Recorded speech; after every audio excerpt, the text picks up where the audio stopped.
संत करत राहतात. का करतात तर आवडीचं स्थान म्हणजे भगवानच असतो. जसं माशाला पाणीच आवडतं, आईला आपलं लेकरूच आवडतं, कृपण माणसाला धनच आवडतं,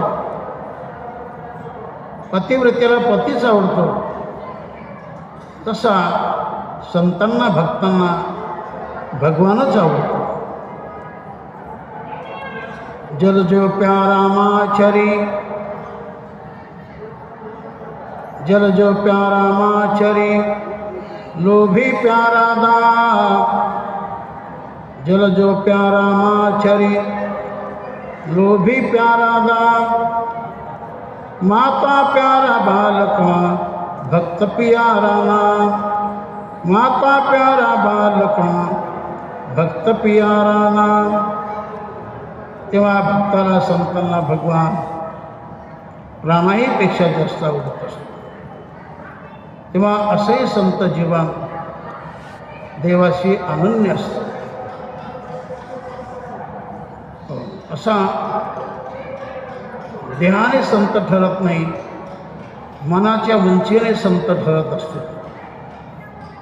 ज्याचं मन मोठं झालं, ज्या मनामध्ये कसलाच भेद नाही, ज्या जीवनामध्ये समदृष्टी झाली, जे जीवन निर्वैर झालं, जे जीवन आनंदक झालं.